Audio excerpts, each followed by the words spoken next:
បាទសូមជម្រាបសួរទៅដល់សិស្សានុសិស្សបាទហើយនឹងអ្នករៀនភាសាអង់គ្លេសបាទទាំងអស់បាទថ្ងៃនេះខ្ញុំសូមស្វាគមន៍មកកាន់ channel ខ្ញុំបាទសារជាថ្មីមកកាន់ភាគ2នៃការរៀន Phonetic Symbol បាទអញ្ចឹងខ្ញុំមកលើកសារថ្មីណាបាទអញ្ចឹងយើងថ្ងៃមុនយើងបានរៀនមេរៀនរួចទី1រួចហើយផ្នែក vowel បាទយើងប្រែថាសាក់រាយមាន12ថ្ងៃហ្នឹងយើងចូលដល់ភាគ2ណាបាទភាគ2គឺ deep song deep song មាន8ណាស្រៈផ្សំ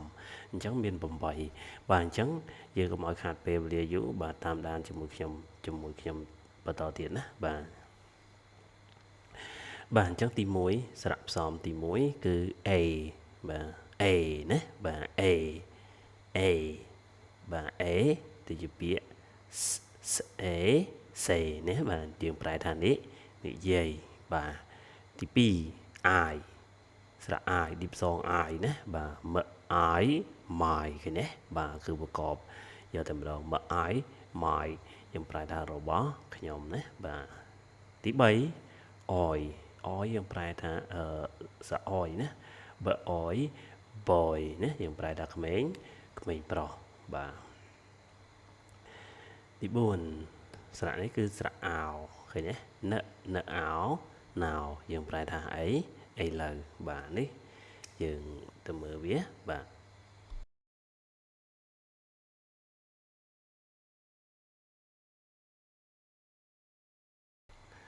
បានមើលវាសារទីថ្មីបាទ A I oi អោបាទអញ្ចឹងអ្នកទាំងអស់គ្នាសូមថាតាមខ្ញុំ A I oi អោណាបាទអានេះអ្នកទាំងអស់គ្នារៀនប្រកបមកស A say ម I my ប oi boy ណអោ now ណាយក now យើងប្រែថាអីឡើយបាទនេះគឺជាផ្សេងទៀតណាបាទដូចជាពាក្យ A នេះបាទស្រៈ A បាទ the A day បាទណ A ម name ណាបាទណ A ម name យើងប្រែថាឈ្មោះណាបាទនេះ A ដដែលបាទ A ដដែលយើង P ហើយនឹងអក្សរ L នេះគឺផនិងលគឺផ្ល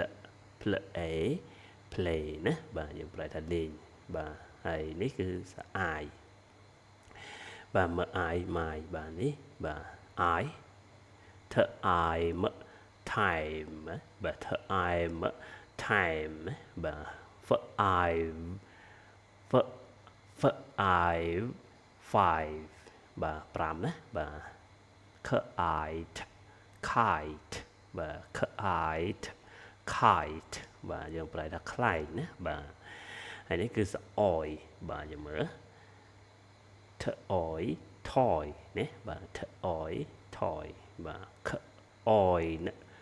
coin ណាបាទសូមអធិស្ឋានបាទខអយ coin ណាបាទខអយ coin ណាយើងប្រែថាកាក់បាទ in ណាចអយ joy enjoy ណាបាទ enjoy យើងប្រែថារីកណាអយនេះគឺសអោបាទនេះអោ her house house បាទ her house house បាទ ខអោ cow យើងប្រែថាសត្វគោណាបាទ the owl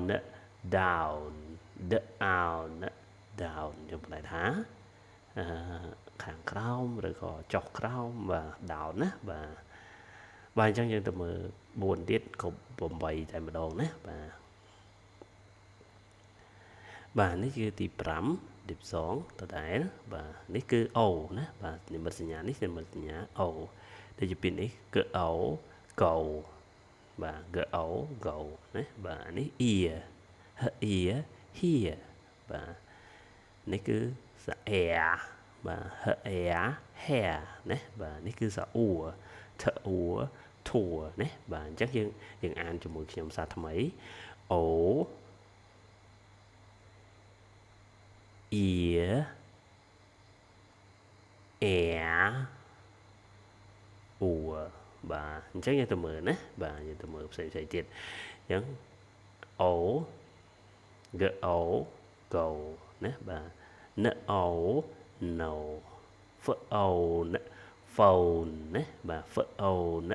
phone ណាបាទ home home ណាបាទនេះគឺសាអូណាបាទហើយនេះគឺសាអៀ here here បាទនេះគឺអានថា ear យកតែម្ដងណាយើងប្រែទៅជាណាបាទ ear near បាទនេះ I យើងរៀនមិញ the ear dear idea idea ណា idea ណាបាទយើងប្រែថាគំនិតណាបាទនេះគឺស្រៈអ៊ូណាមើលថអ៊ូធัวផអ៊ូភួរសអ៊ូសួរណាបាទនេះខ្ញុំប្រែថា cure ណាបាទ cure ខ្ញុំប្រែថាព្យាបាលណាខនឹងយៈ